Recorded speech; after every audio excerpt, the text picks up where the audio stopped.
Welcome to Astana Times Now. I'm your host, Asil Stubaldna.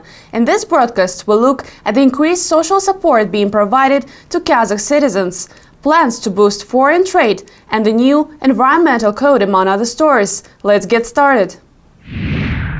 Kazakhstan plans to increase its investment into the social sector in 2020. The measures will include 25% pay raises for teachers, a 30% pay raise for doctors and social workers, expanded opportunities for entrepreneurs, and increased support for people with disabilities. The government will ease the requirements for loans for large and low-income families in an effort to stimulate their entrepreneurial activity.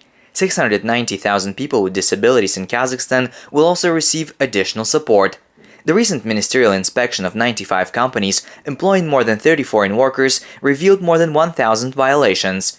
To address the issue, the government also plans to reduce the quota for hiring foreign workers from 49,000 to 29,000 people in 2020, part of the country's gradual effort to replace foreign workers with local specialists. In general, the share of social expenditures in the national budget is growing every year. In 2018, it was 43%. In 2019, 45%, and this year it will be 50%. This shows that the course of the policies is towards the social sector, that is, improving the welfare of our people.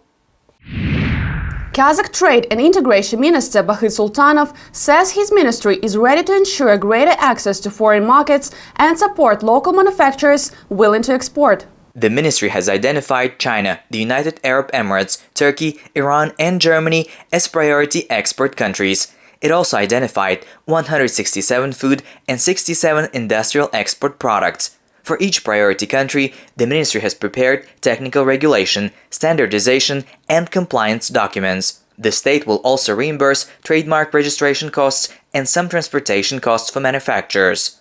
According to the minister, Kazakhstan is ready to increase exports to Russian, Chinese, Central Asian, European, and North American markets and is working to ensure all production lines follow good laboratory and agricultural practices, including for organic and halal products. In the last 6 months, we had more than 50 international roadshows with 300 Kazakh companies. As a result, we signed 61 export contracts worth $300 million.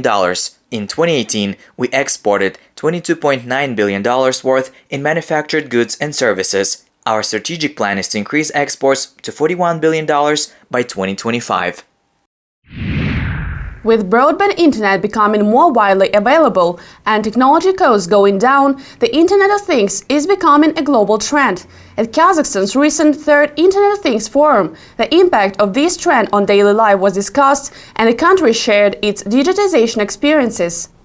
The Internet of Things allows for endless opportunities and connections to take place in different areas, including city development, housing, and education.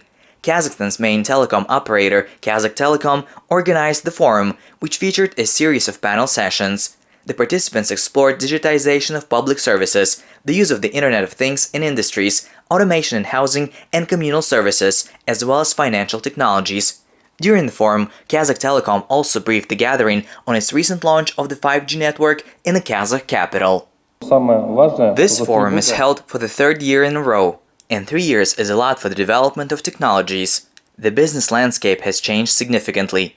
When we started 3 years ago, we just talked about IT things and showed the statistics that there will be more traffic, more mobile users. Everyone thought it could not become a reality, and no one thought it would develop so fast. It went beyond our expectations. The Kazakh Ecology, Geology and Natural Resources Ministry is pushing for a stricter environmental code, including a tenfold increase in administrative fines for air pollution and unregulated waste disposal. The environmental code is based on the OECD experience in environmental regulation and input from the public and business community. The code has 7 main principles, including a polluter pays and fixes approach, implementation of best available technologies, and economic incentives to decrease emissions. Polluters will be responsible for prevention, control measures, and recovery from environmental damage. Another principle is aimed at improving waste management across Kazakhstan, where only 14% of solid waste is processed. We are proposing to introduce the waste-to-energy mechanism, in which the electricity generated from waste incineration can be sold to the electrical grid. At the same time, strict quality requirements for emissions are set similar to European directives.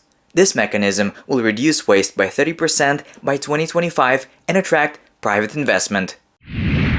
More than 50 IT teams from Kazakhstan recently took part in the technological competition ID Challenge and created a digital product with biometric identification technology developed in Kazakhstan. 7 teams made it to the final and 3 winners received cash prizes, an annual license for unlimited use of digital ID technology, marketing support and mentorship. Participants used facial recognition systems developed by the Kazakh IT company BTS Digital. Facial recognition is the core system of our product. We ask user to make selfie. Then the second step is to do video verification. So it's to show some gestures on video. And the last step is to take photo of his ID or passport. And using these 3 steps, we can create and link the face of the user with his identity. The teams had about 1 week, 10 days to make a product. Thank you for watching Astana Times Now. Stay tuned and we will see you next week with the latest in Kazakh news.